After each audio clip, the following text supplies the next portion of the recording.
بسم الله الرحمن الرحيم.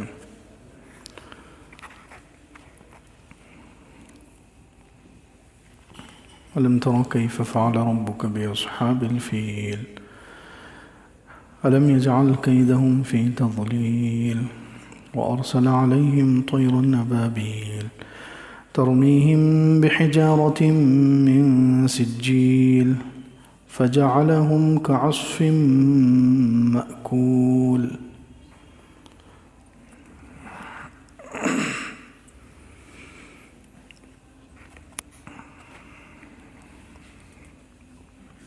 آج سے الحمدللہ یہ قرآن پاک کی آخری 10 سورتوں کا درس شروع ہو رہا ہے۔ یہ صورتیں اکثر نمازوں میں پڑھی جاتی ہیں اور اکثر لوگوں کو یاد ہوتی ہیں، اس لیے ان کا اگر خلاصہ سامنے آ جائے تو انشاءاللہ نماز میں بھی توجہ رہے گی، دھیان رہے گا۔ اس لیے ان صورتوں کی تفسیر شروع کی جا رہی ہے۔ یہ سورہ فیل عربی میں ہاتھی کو کہتے ہیں، ایلیفینٹ۔ اس کو سورۃ الفیل نام دیا گیا ہے کیونکہ اس سورے میں اللہ رب العزت نے ہاتھی والوں کا یعنی ابرہہ جو بادشاہ تھا اس کے لشکر کا واقعہ بیان کیا ہے، اس لیے اس کو سورۃ الفیل کا نام دیا گیا۔ یہ قرآن پاک کی جو موجودہ ترتیب ہے اس کے اعتبار سے 105ویں نمبر پر ہے اور نازل ہونے کے اعتبار سے 19ویں نمبر پر ہے۔ نزول کے اعتبار سے، نازل ہونے کے اعتبار سے یہ سورت 19ویں نمبر پر ہے، لیکن قرآن کی جو یہ موجودہ ترتیب ہے اس میں 105ویں نمبر پر اس سورت کو رکھا گیا ہے۔ یہ جو اصحاب فیل کا واقعہ ہے یہ حضور اقدس صلی اللہ علیہ وسلم کی پیدائش سے 50 یا 55 دن پہلے پیش آیا۔ سیرت نگاروں نے سیرت کی جو کتابیں ہیں اس میں یہ لکھا ہوا ہے کہ یہ جو ہاتھی والوں کا جو واقعہ ہے یہ واقعہ حضور اقدس صلی اللہ علیہ وسلم کی پیدائش سے 50 یا 55 دن پہلے یہ واقعہ پیش آیا۔ گویا یہ واقعہ بھی حضور اقدس صلی اللہ علیہ وسلم کے سچا نبی ہونے کی علامت اور نشانی ہے۔ نبیوں کو اللہ تعالیٰ ان کے سچا ہونے کے لیے، یہ سچے نبی ہیں یہ ثابت کرنے کے لیے نبیوں کو اللہ تعالیٰ کچھ معجزات دیتے ہیں، کچھ ایسے کرشمے، کچھ ایسے کام ان کے ہاتھ پر ظاہر ہوتے ہیں جو عام لوگ نہیں کر سکتے۔ تو نبی کی پیدائش کے بعد جو واقعات ہوتے ہیں اس کو معجزہ کہتے ہیں۔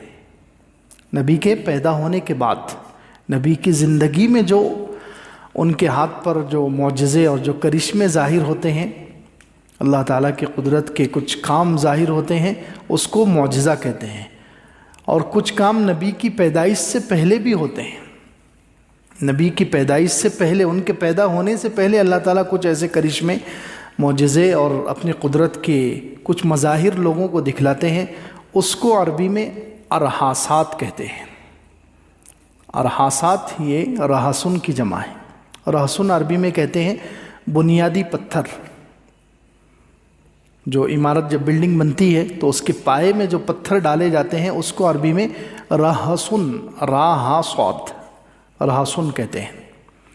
تو اب نبیوں کے جو پیدا ہونے سے پہلے نبی کے سچا ہونے کے لیے، نبی کو سچا ثابت کرنے کے لیے اللہ تعالیٰ کچھ واقعات ظاہر کرتے ہیں، ان کو رہس اور ارحاس اس وجہ سے کہتے ہیں کہ وہ نبیوں کی نبوت کو سچا ثابت کرنے کے لیے بنیادی پتھر کے جیسے ہوتے ہیں۔ جیسے سورج نکلنے سے پہلے کچھ روشنی آسمان پر ظاہر ہوتی ہے، سورج نکلنے سے پہلے ہی کچھ روشنی جہاں سے سورج نکلتا ہے مشرق سے، وہاں کچھ روشنی پہلے پھیل جاتی ہے جس سے اشارہ ملتا ہے کہ اب سورج نکلنے والا ہے۔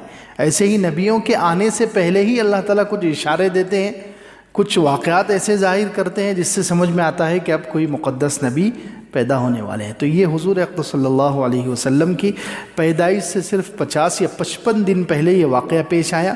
اللہ تعالیٰ نے اپنی قدرت سے اپنے پاک گھر کی کعبۃ اللہ کی حفاظت کی اپنی قدرت سے. تو اللہ تعالیٰ نے بتایا کہ آئندہ جو نبی پیدا ہونے والے ہیں، جس نبی کا یہ کعبۃ اللہ مرکز رہے گا، یہ کعبۃ اللہ ان کا مرکز رہے گا، تو اللہ تعالیٰ اس کی کیسے عجیب طریقے سے حفاظت کرتے ہیں. تو خیر یہ واقعہ حضور اقدس صلی اللہ علیہ وسلم کی پیدائش سے کچھ پہلے 50 یا 55 دن پہلے یہ واقعہ پیش آیا ہے، اور حضور صلی اللہ علیہ وسلم کے معجزات اور ارحاسات میں سے ہے.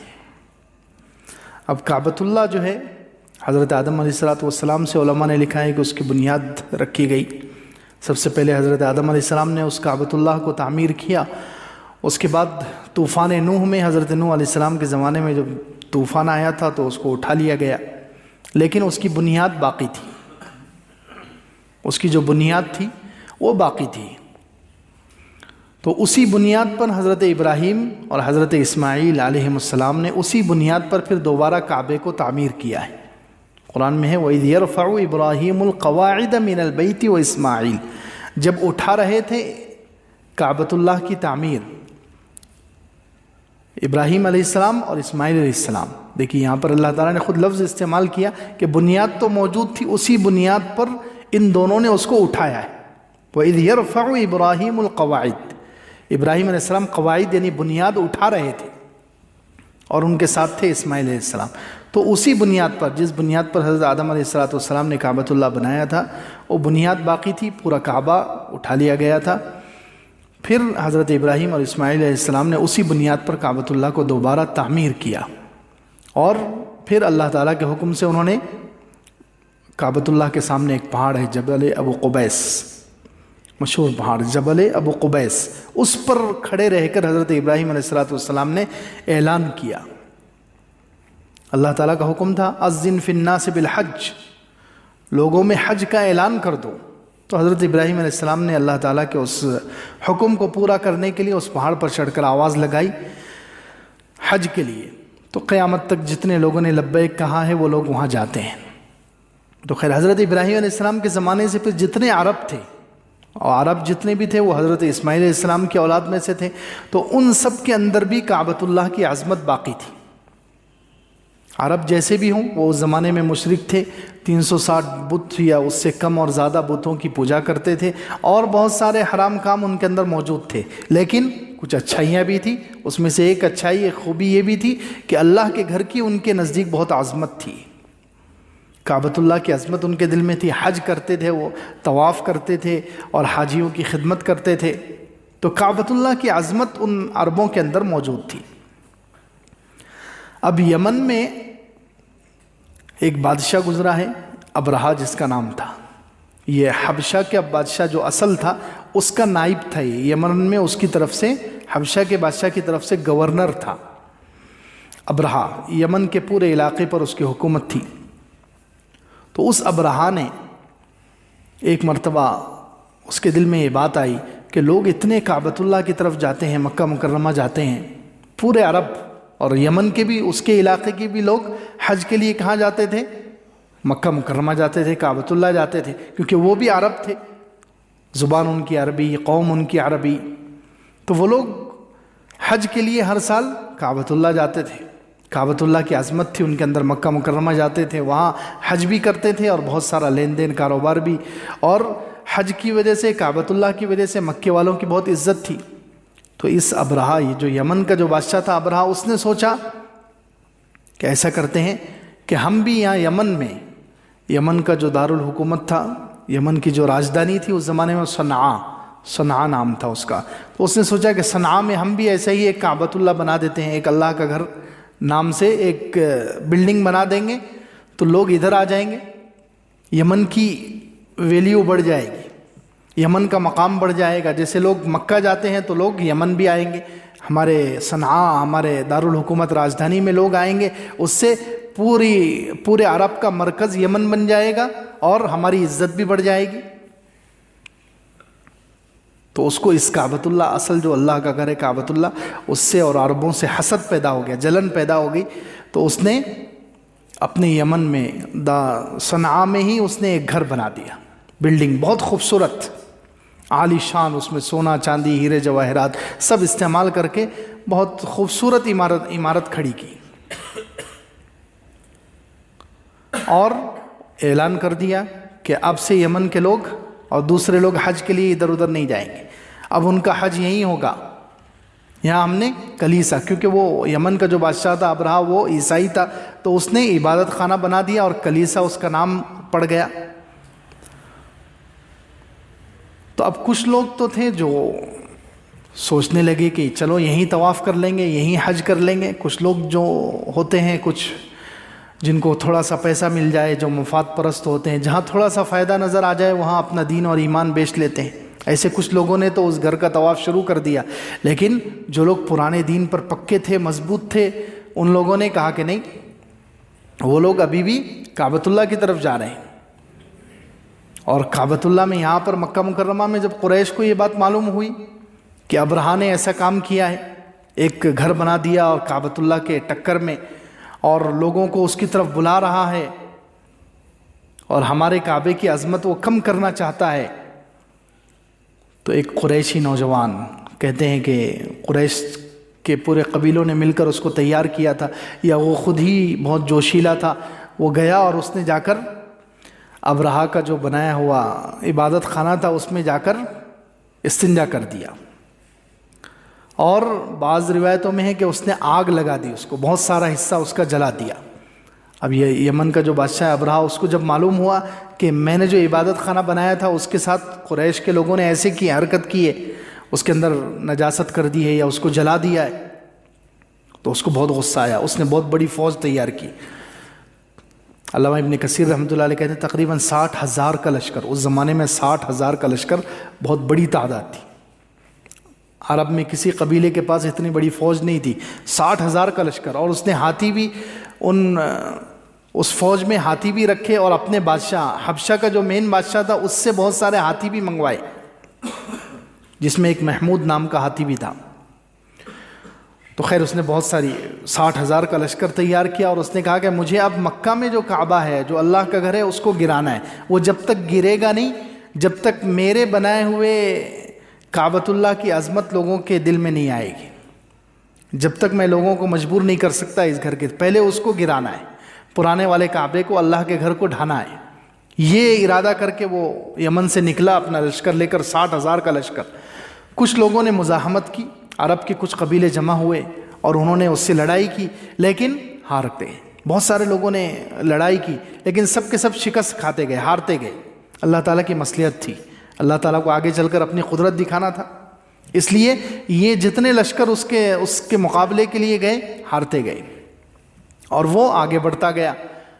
طائف والوں کے پاس آیا تو طائف والوں نے دیکھا کہ پہلے ہی بہت سارے عرب کے قبیلے اس سے ہار گئے ہیں، اس کے پاس اتنا بڑا لشکر ہے، تو طائف والوں نے اس سے صلح کر لی۔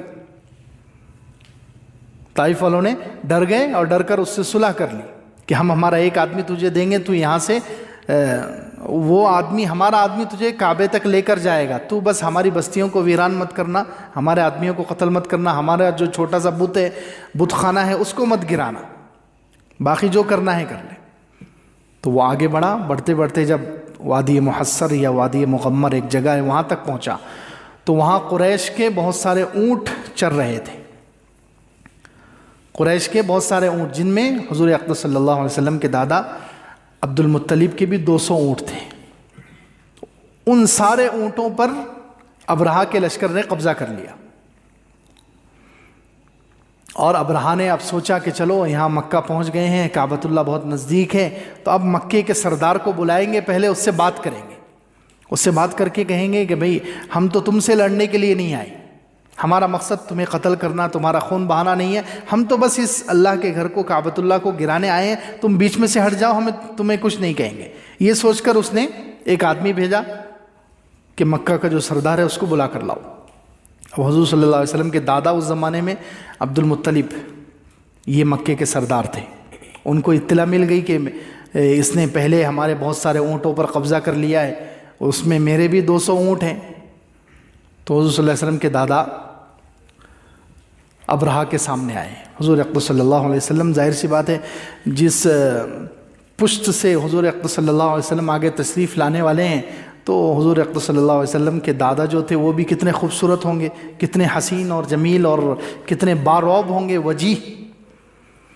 تو جیسے ہی حضور اقدس صلی اللہ علیہ وسلم کے دادا ابرہہ کے سامنے گئے تو کہتے ہیں اس کے اوپر رعب طاری ہو گیا۔ ان کا قد، ان کی ہائٹ دیکھ کر اور ان کی خوبصورتی اور ان کے چہرے کی نورانیت دیکھ کر ابرہہ پر رعب آ گیا۔ تو وہ اپنے تخت سے اٹھ کر نیچے آ کر ان کے ساتھ بیٹھ گیا۔ اس نے ان کو نیچے نہیں بٹھایا، اتنا اس پر رعب طاری ہو گیا کہ اس نے حضور اقدس صلی اللہ علیہ وسلم کے دادا کو نیچے بٹھانا اور خود تخت پر رہنا گوارا نہیں کیا، خود تخت سے اتر کر نیچے آ گیا اور ان کے برابر زمین پر بیٹھ کر ان سے بات چیت کرنے لگا۔ ان سے کہا کہ ہم یہاں پر تم سے لڑنے کے لیے نہیں آئے ہیں، قریش والے جتنے مرد ہیں، عورتیں ہیں، نوجوان ہیں، سب بیچ میں سے ہٹ جاؤ، ہمارا مقصد تو صرف کعبے کو گرانا ہے، تم ہٹ جاؤ، ہم تمہیں کچھ نہیں کہیں گے۔ تو حضور اقدس صلی اللہ علیہ وسلم کے دادا عبد المطلب نے کہا کہ میں تو صرف اپنے اونٹوں کی بات کرنے آیا ہوں، میں اپنے اونٹوں کی بات کرنے کے لیے آیا ہوں، تم نے میرے 200 اونٹ پر قبضہ کر لیا ہے اور میرے انہی اونٹوں پر میرا اور میرے پورے خاندان کا گزارا چلتا ہے، تم میرے اونٹ دے دو، میں اونٹ کی بات کرنے کے لیے آیا ہوں۔ تو اب وہ ابرہہ کہنے لگا کہ جب میں نے پہلی مرتبہ آپ کو دیکھا تھا تو آپ کا رعب میرے دل پر آ گیا تھا، آپ کی وجاہت کی وجہ سے آپ کا رعب اور آپ کا وزن میرے دل میں بڑھ گیا تھا، لیکن آپ نے اتنی ہلکی بات کی ہے کہ آپ کی پوری عزت میری نظر میں ختم ہو گئی۔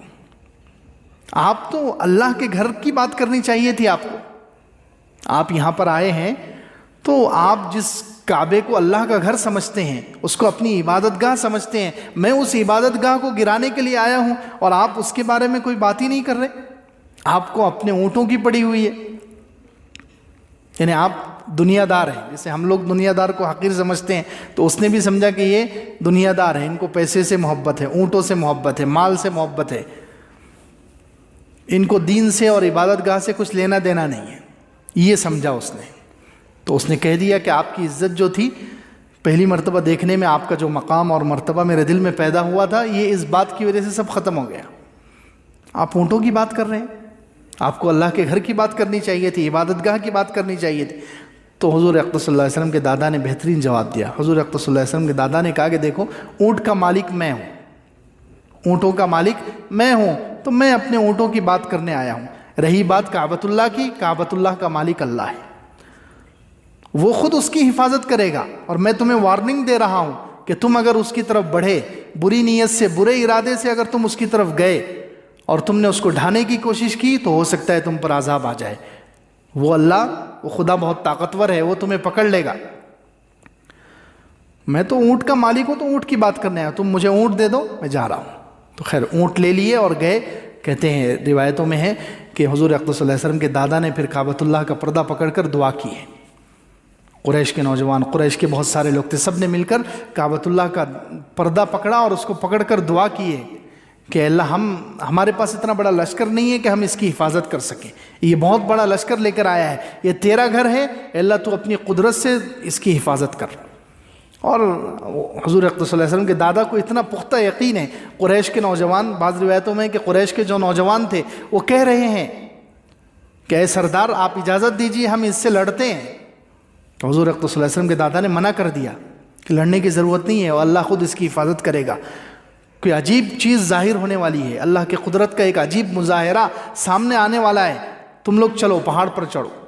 آس پاس جو پہاڑ تھے مکے کے، سارے قریش کے جتنے لوگ تھے مکے کے رہنے والے، سب پہاڑوں پر چڑھ گئے کہ ہمیں اب تماشا دیکھنا ہے کہ کیسے اللہ تعالیٰ اپنے گھر کی حفاظت کرتا ہے اور کیسے ان لوگوں کو عبرت کا نشان بناتا ہے۔ اتنا ان کو یقین تھا، اتنا کانفیڈنس اللہ کی ذات پر، اتنا توکل تھا ان کو۔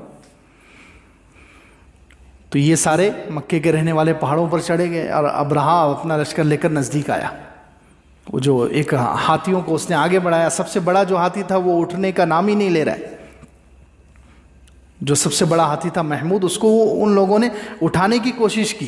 ان کا پلان یہ تھا کہ جتنے ہاتھی ہیں، ہاتھیوں کے پیروں میں انہوں نے زنجیر باندھی، زنجیروں کا ایک حصہ، زنجیروں کا ایک سرا، ایک کنارہ انہوں نے ہاتھیوں کے پیروں میں باندھ دیا، اور دوسرے کنارے سے وہ لوگ کعبۃ اللہ کی جو ستون تھے، کعبۃ اللہ کے جو پلر تھے، اس کو باندھنے والے تھے، اور پھر ہاتھیوں کو دوسری طرف چلائیں گے، بھگائیں گے، جس سے کعبۃ اللہ پورا جڑ سے اکھڑ جائے گا۔ ہاتھی جب چاروں طرف سے کھینچیں گے اس کو تو کعبۃ اللہ جڑ سے اکھڑ جائے گا اور بالکل ہی فنا ہو جائے گا، ختم ہو جائے گا، نعوذ باللہ۔ یہ ان کا پلان تھا۔ تو جب وہ ہاتھیوں کو آگے بڑھا رہے ہیں، وہ بڑا ہاتھی اٹھنے کا نام ہی نہیں لے رہا ہے، اس کو انہوں نے بہت تلوار سے اور نیزے سے بہت اس کو کچوکے مارے، اس کو چبایا، اور حتیٰ کہ اس کے ناک میں اور اس کے منہ میں انہوں نے لوہے کے آنکڑے ڈال کر کھینچنے کی کوشش کی، وہ آگے نہیں بڑھا۔ دوسرے ہاتھیوں کو آگے بڑھایا تو جیسے ہی وہ ہاتھی آگے بڑھے تو سمندر کی طرف سے فوراً پرندے آنا شروع ہو گئے۔ اللہ تعالیٰ نے اپنی قدرت کا مظاہرہ کیا، اللہ کی قدرت عجیب ظاہر ہوئی۔ پرندے آئے جو کبوتر سے تھوڑے چھوٹے تھے اور چڑیا سے تھوڑے بڑے تھے، ابابیل، طیر، پرندے، ایسے پرندے تھے جو غول، ابابیل کہتے ہیں غول کے غول، پوری جماعتیں کی جماعتیں، ایسے پرندے جو کبوتر سے تھوڑے چھوٹے تھے اور چڑیا سے تھوڑے بڑے، اور ان کے ہر پرندے کے پاس 3 کنکریاں تھیں، یہ بحجارۃ من سجیل، ایسی کڑک، جو مٹی کو جب آگ میں پکاتے ہیں اس کے بعد وہ بہت سخت ہو جاتی، پتھر کی طرح، وہ کنکریاں تھیں ہر پرندے کے پاس 3، چونچ میں 1 اور 2 پنجوں میں 2۔ تو وہ پرندے آئے اور انہوں نے آ کر وہ کنکریاں نیچے پھینکی، تو کنکریوں میں اللہ تعالیٰ نے ایسی طاقت رکھی تھی کہ کنکری جس کو لگ جاتی سر سے لے کر پیر تک پورا آر پار ہو جاتا، ہاتھی کو لگتی، انسان کو لگتی، اور پورا جیسے ہی وہ لگ کر آر پار ہو جاتی اس کا جسم جو ہے گلنا شروع ہو جاتا، جسم سے گوشت جھڑنا شروع ہو جاتا اور وہ ڈھیر ہو جاتا۔ دیکھو آج کل جو ہے نا سائنس اور یہ جو نئی چیزیں جو نکل رہی ہے، اس نے بہت ساری قرآن کی آیتوں کو سمجھنا آسان کر دیا ہے، بہت ساری حضور اقدس صلی اللہ علیہ وسلم کی حدیثوں کو سمجھنا آسان کر دیا ہے۔ پہلے عقل سے یہ چیزیں سمجھ میں نہیں آتی تھی کہ ایک کنکری جو ہے کیسے انسان کے یا ہاتھی کو لگے گی اور وہ آر پار ہو جائے گی اور اس سے موت ہو جائے گی۔ تو آج کل گولیوں نے اس کو سمجھنا آسان کر دیا ہے۔ انسان کی بنائی ہوئی گولی اتنی طاقتور ہوتی ہے کہ مارو تو آر پار ہوتی نہیں ہوتی، اور اس سے موت واقع ہوتی یا نہیں ہوتی؟ ہو جاتی۔ تو ایسے ہی یہ تو اللہ کی بنائی ہوئی کنکریاں اور اللہ کی بنائی ہوئی مخلوق، پرندے اس کو لے کر آئے اور انہوں نے اللہ کے حکم سے چھوڑا۔ تو جب اللہ کے حکم سے جو پرندے لے کر آئے اور اللہ کے حکم سے وہ برسائی گئی اور اللہ کی ہی قدرت سے بنی ہوئی کنکریاں تھیں، اس میں کتنی طاقت ہوگی؟ انسان کی بنی ہوئی گولیوں میں آج کل اتنی طاقت ہے کہ وہ انسان کو ڈھیر کر دیتی ہے، اس کا گوشت گلا دیتی ہے اور اس کو موت کے گھاٹ اتار دیتی ہے۔ تو یہ تو اللہ کے حکم سے اور اللہ کی قدرت والی کنکریاں تھیں، ان میں کتنی طاقت ہوگی؟ تو خیر، ان کا اکثر لشکر تو وہیں تباہ ہو گیا، اکثر ہاتھی اور سارے جانور وہیں تباہ ہو گئے۔ کچھ لوگ بچ کر گئے یمن کی طرف، ابرہا جو بادشاہ تھا وہ بھی بچ کر گیا، لیکن وہاں جا کر اس کا بھی گوشت سب کے سامنے، کیونکہ سب اگر یہیں ختم ہو جاتے تو یمن میں جو دوسرے عیسائی تھے، اس کو ابرہا کو ماننے والے، ان کو کیسے یقین آتا کہ اللہ تعالیٰ نے اتنے بڑے لشکر کو اپنی قدرت سے تباہ کیا ہے؟ تو ان کی عبرت کے لیے اللہ تعالیٰ نے کچھ لوگوں کو وہاں پر بھی پہنچایا۔ ابرہا بھی جو بادشاہ تھا وہ بھی وہاں پہنچا، اور وہاں پہنچنے کے کچھ دنوں کے بعد اس کی بھی موت اسی طریقے سے، اس کے جسم گل کر گرنا شروع ہو گیا، جھڑتے جھڑتے وہ بالکل پیپ کی طرح اس کا جسم پورا بہہ گیا اور وہ ختم ہو گیا۔ تو یہ بڑی عجیب صورت ہے، اس میں اللہ تعالیٰ نے اپنی قدرت کو ظاہر کیا ہے۔ سنیے، الم تر کیف فعل ربک باصحاب الفیل، الم تر، کیا آپ نے نہیں دیکھا کہ آپ کے رب نے ہاتھی والوں کے ساتھ کیا کیا؟ اب دیکھیے یہ واقعہ جو ہے، یہ سورت 19ویں نمبر پر نازل ہوئی۔ کتویں نمبر پر؟ اور جب حضور اقدس صلی اللہ علیہ وسلم کہاں تھے؟ مکے میں تھے۔ جب حضور اقدس صلی اللہ علیہ وسلم کہاں تھے؟ مکے میں تھے۔ اس وقت جو ہے یہ سورت نازل ہو رہی ہے، اور یہ سورت انسانوں کا، مسلمانوں کا ذہن اللہ کی قدرت کی طرف پھیر رہی ہے۔ بہت عجیب صورت ہے۔ الم ترا، کیا آپ نے نہیں دیکھا؟ زمین پر دیکھو، انسان کی آنکھیں جو ہے نا دھوکہ کھا جاتی ہیں، وہ زمینی طاقتوں کو جب دیکھتی ہے تو انسان کا دل ڈر جاتا ہے، اور زمینی طاقتوں کو دیکھ کر انسان ان طاقتوں کو ہی سب کچھ سمجھنے لگتا ہے، ان طاقتوں کے سامنے ہی سر جھکانا اور ان کو ہی خدا سمجھنا۔ لیکن یہ الم ترا کا لفظ انسان کو کہہ رہا ہے کہ زمین کی طاقتوں کو مت دیکھ، کافروں کی طاقتوں کو مت دیکھ، اللہ کے دشمنوں کی طاقتوں کو مت دیکھ، دیکھنا ہے تو اللہ کی طاقت کو دیکھ۔ اس زمانے میں ابو جہل بہت طاقتور تھا، ابو لہب بہت طاقتور تھا، مکہ کے مشرک بہت طاقتور تھے۔ وہ لوگ مسلمانوں کو اور حضور اقدس صلی اللہ علیہ وسلم کو، اسلام اور مسلمانوں کو جڑ سے ختم کرنا چاہتے تھے۔ ابرہہ کا لشکر جیسے کعبے کو جڑ سے ختم کرنے کے لیے آیا، تو فرعون اور ابو جہل اور اس کے جتنے ساتھی تھے یہ اسلام اور مسلمانوں کو جڑ سے ختم کرنا چاہتے تھے۔ تو اللہ تعالیٰ نے یہ صورت اتار دی کہ تم ابو جہل کی طاقت کو مت دیکھو، زمین پہ جو اس زمانے میں عرب طاقتور ہے اور قریش کا لشکر بہت طاقتور ہے، ان کی طاقت کو مت دیکھو، تم دیکھنا ہے تو اللہ کی طاقت کو دیکھو کہ کیسے اللہ رب العزت نے ابرہہ اور اس کے لشکر کو، 60,000 کا لشکر تھا جو اس زمانے میں ایک بہت بڑی طاقت تھا، اللہ نے اپنی قدرت سے کیسے ان کو برباد کیا ہے۔ تو یہ ابو جہل اور اس کے لشکر تو اس کے مقابلے میں کچھ بھی نہیں ہے۔ ابو جہل اور قریش کی طاقت اور عرب کی طاقت، یمن کے اس زمانے میں ابرہہ کی جو طاقت تھی اس کے مقابلے میں کچھ بھی نہیں ہے۔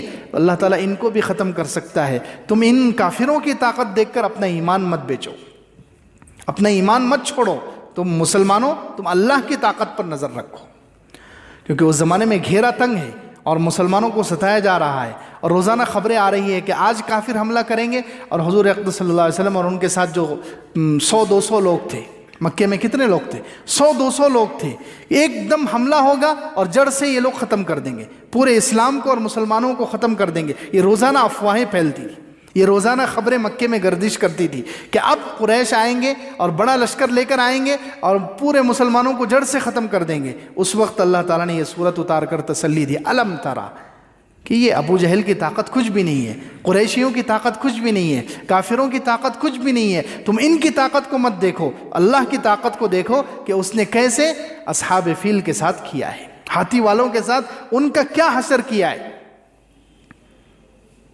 تو تم اللہ کی طاقت کو دیکھو۔ قرآن ہمیں جگہ جگہ جو ہے اللہ کی قدرت کے مناظر کیوں دکھاتا ہے؟ ہمارا ایمان مضبوط کرنے کے لیے، اللہ کی طاقت پر ہماری نظر اور زیادہ ہو جائے، اللہ کی طاقت پر یقین ہمیں اور زیادہ آ جائے، اللہ کی قدرت پر ہمیں کامل یقین آ جائے۔ اس لیے قرآن یہ بار بار اللہ تعالیٰ قرآن میں اپنی قدرت کے مناظر بتلاتے ہیں، اپنی قدرت کو بیان کرتے ہیں، اپنی طاقت کو اللہ تعالیٰ بیان کرتے ہیں، تاکہ مسلمان کافروں کی طاقت دیکھ کر ڈر نہ جائیں، کافروں سے مرعوب نہ ہو جائیں، خوف زدہ نہ ہو جائیں، کہیں اپنے ایمان بیچنے پر نہ آ جائیں، اتنی بری کنڈیشن نہ ہو جائے کہ ان کے پاس اتنی طاقت ہے، اتنی فوج ہے، اتنا اسلحہ ہے، اتنے ہتھیار ہیں، اتنی چیزیں ہیں، ہم کیسے اپنے ایمان کو بچائیں گے؟ نہیں، تم ان طاقتوں کو مت دیکھو، اللہ کی طاقت کو دیکھو۔ الم ترا، کیا آپ نے نہیں دیکھا؟ کیف فعل ربک باصحاب الفیل، کیسے کیا ہے آپ کے رب نے ہاتھی والوں کے ساتھ۔ الم یجعل کیدہم فی تضلیل، کیا اللہ تعالیٰ نے ان کے مکر کو، ان کی چال کو بیکار نہیں کر دیا، گمراہی میں نہیں ڈال دیا، غلط راستے پر؟ الم یجعل کیدہم فی تضلیل، سوال کر کے جواب ہم سے دلوایا جا رہا ہے۔ الم یجعل کیدہم فی تضلیل، کیا اللہ نے ان کے پلان کو، ان کی تدبیر کو، ان کی چال کو بیکار نہیں کر دیا؟ وَأَرْسَلَ عَلَيْهِمْ طَيْرًا أَبَابِيلَ، اور ان پر اللہ نے بھیجے پرندے، پرندے بھیجے ابابیل، جھنڈ اور غول کی شکل میں، یعنی بہت زیادہ تعداد میں آئے۔ ابابیل جو ہے عام اردو میں تو ابابیل ایک پرندہ ہے، تو ہم لوگ سمجھتے ہیں وہی ابابیل آئے تھے، شاید نہیں، ایسا نہیں۔ اردو میں ابابیل ایک پرندے کا نام ہے، لیکن عربی میں ابابیل پرندے کو نہیں کہتے، عربی میں ابابیل پرندے کو نہیں کہتے، عربی میں ابابیل پرندوں کی ایک جماعت کو کہتے ہیں، پرندوں کا جھنڈ، پرندوں کا غول۔ تو طیرن، پرندوں کے لیے اللہ تعالیٰ نے طیر کا لفظ استعمال کیا۔ وَأَرْسَلَ عَلَيْهِمْ طَيْرًا، اللہ نے بھیجے ان پر پرندے، ابابیل جماعت کی جماعت، غول کے غول، جھنڈ کے جھنڈ، بہت زیادہ تعداد میں تھے، یعنی کہ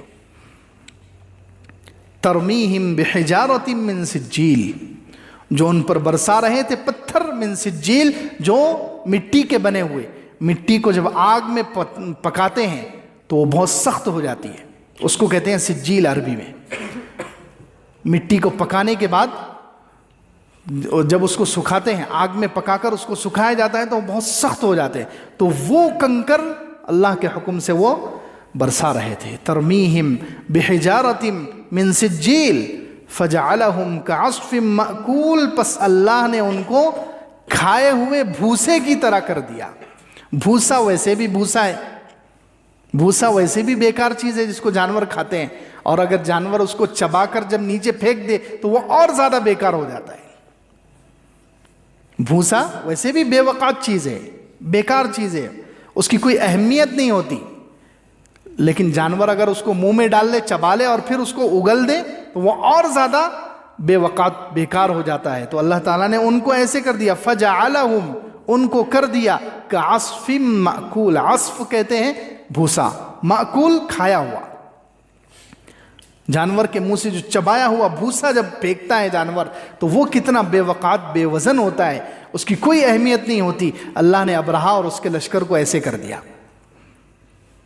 فجعلہم کعصف مأکول، اللہ نے ان کو ایسے کر دیا جیسے کھایا ہوا بھوسا، اتنا بے وقعت اور بے وزن بنا دیا.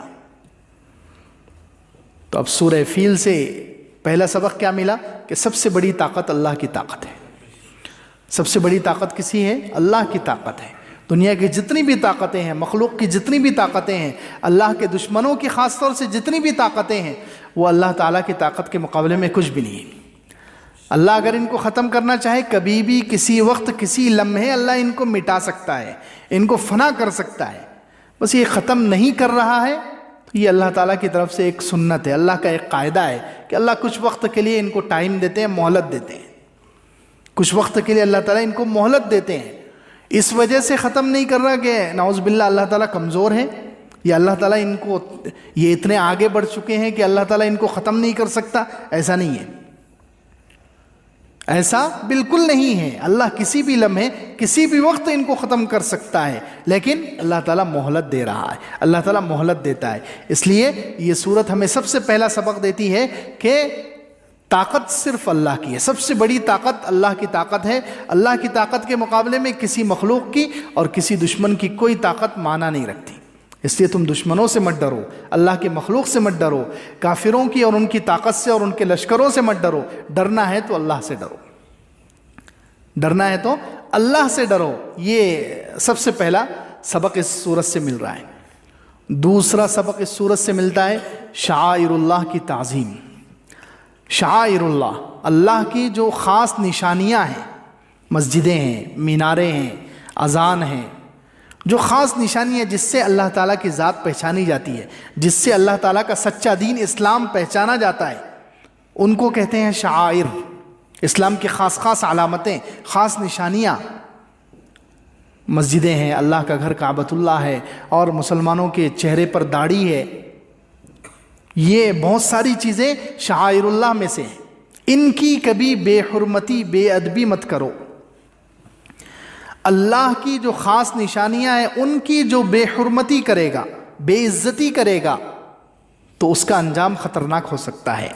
یہ سورت ہمیں یہ سبق دے رہی.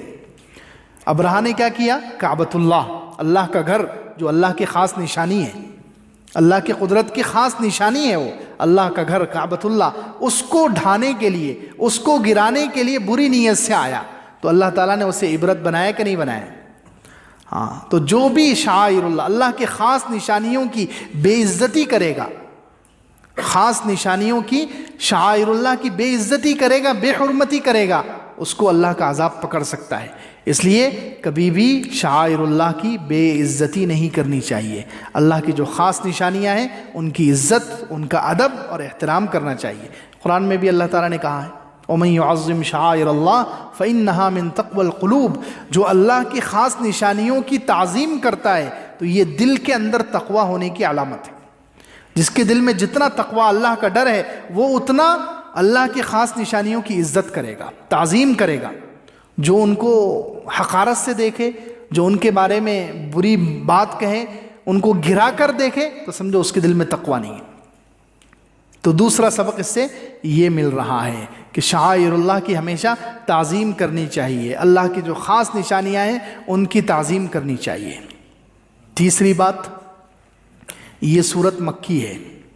یہ صورت کون سی ہے؟ مکی، مکہ مکرمہ میں جیسے پہلے بھی کہا گیا 19ویں نمبر پر یہ صورت نازل ہوئی، مکہ مکرمہ میں 19ویں نمبر پر یہ صورت نازل ہوئی۔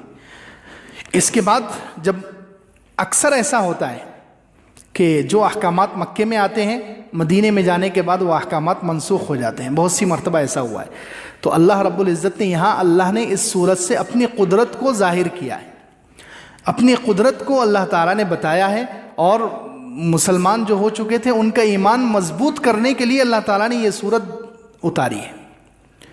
لیکن اس کا یہ مطلب نہیں ہے کہ اب قیامت تک اللہ کے ہر گھر کی حفاظت ابابیل کریں گے، پرندے کریں گے، نہیں، یہ قانون نہیں بتایا جا رہا ہے۔ آج کل عام طور پر لوگ جو ہے دعا بھی کرتے ہیں بہت سارے مسلمان کہ اللہ بیت المقدس کی حفاظت کے لیے ابابیل بھیج دے۔ اب ابابیل بیت المقدس کی حفاظت، اللہ کے گھروں کی حفاظت، اللہ کے شعائر کی حفاظت کرنے کے لیے اب پرندے نہیں آئیں گے، اب مسلمانوں کو پرندے بننا پڑے گا۔ وہ ابابیل، وہ پرندے مسلمانوں کو بننا پڑے گا۔ اب اللہ کا قانون اس امت میں یہ ہے۔ یہ واقعہ تو حضور صلی اللہ علیہ وسلم کی پیدائش سے پہلے کا ہے، 55 دن پہلے کا ہے، 50 دن پہلے کا ہے، جب حضور اقدس صلی اللہ علیہ وسلم اور آپ نے جو جماعت، جو لشکر، جو صحابہ کی جماعت تھی، وہ جماعت نہیں تھی جب کا یہ واقعہ ہے کہ اللہ تعالیٰ نے ابابیل بھیجے ہیں، پرندے بھیجے ہیں۔ لیکن جب حضور اقدس صلی اللہ علیہ وسلم خود دنیا میں تشریف لے آئے، آپ کو نبوت سے سرفراز کیا گیا اور آپ کے صحابہ کی جماعت تیار ہوئی، اس وقت کیا ہے، اس وقت کا حال کیا ہے؟ اس وقت جو کعبۃ اللہ تھا، اللہ کا گھر تھا، وہ بھی تو کافروں کے ہاتھ میں تھا۔ کس کے ہاتھ میں تھا؟ کافروں کے، ابو جہل اور اس کے ساتھی جو ہے ان کے ہاتھ میں اس وقت کعبۃ اللہ تھا، کعبۃ اللہ ان کے ہاتھ میں تھا۔ تو ان کے ہاتھ سے چھڑانے کے لیے حضور اقدس صلی اللہ علیہ وسلم نے کبھی ابابیل کی دعا کی ہے؟ بتلائیے۔ مکہ کے جو مشرک تھے ان کے ہاتھ میں کعبۃ اللہ چلا گیا، وہ لوگ بے حرمتی کر رہے ہیں، اندر بت رکھ کر اس کی کعبۃ اللہ کا تقدس وہ لوگ پامال کر رہے ہیں۔ تو حضور اقدس صلی اللہ علیہ وسلم نے اس وقت، یا صحابہ کرام نے اس وقت یہ دعا کی کہ اے اللہ پرندوں کا جھنڈ اور ابابیل کو بھیج دے تاکہ یہ کعبۃ اللہ کو چھڑا کر ہمارے حوالے کر دیں۔ نہیں، اس وقت حضور اقدس صلی اللہ علیہ وسلم نے خود اقدام کیا ہے، خود آگے بڑھے ہیں۔ بدر، احد، خندق اور صلح حدیبیہ اور فتح مکہ، یہ ساری لڑائیاں حضور اقدس صلی اللہ علیہ وسلم نے خود لڑی ہے، اور پھر کعبۃ اللہ ان سے چھین کر لیا ہے طاقت کے زور پر۔ کس کے زور پر؟ طاقت کے زور پر۔ تو اب اللہ کا یہ قانون نہیں ہے کہ اب قیامت تک جو مسجد بھی تمہارے ہاتھ سے جائے گی اللہ تعالیٰ پرندوں کو بھیجیں گے، نہیں، اب مسلمانوں تمہیں خود وہ ابابیل بننا پڑے گا، تمہیں خود اپنی چیز، اپنی مقدسات کی اور اہم چیزوں کی حفاظت تمہیں خود کرنی پڑے گی۔ اسی لیے آج تک دیکھ کعبہ، اس سے پہلے بھی بیت المقدس ہمارے ہاتھ سے گیا، جب سلطان صلاح الدین ایوبی رحمۃ اللہ علیہ کے زمانے میں 80-90 سال تک بیت المقدس مسلمانوں کے ہاتھ سے چلا گیا تھا، تو سلطان صلاح الدین ایوبی رحمۃ اللہ علیہ نے کبھی یہ دعا نہیں کی کہ اللہ ابابیل بھیج دے، پرندے بھیج دے تاکہ یہ بیت المقدس دوبارہ ہمارے ہاتھ میں آ جائے۔ نہیں، سلطان صلاح الدین ایوبی رحمۃ اللہ علیہ نے خود کیسے لیا ہے؟ طاقت کے زور پر لڑ کر لیا، نہیں لیا۔ اس کے بعد اسپین میں کتنی ہزاروں مسجدیں ویران ہو گئی اور آج تک ویران ہیں۔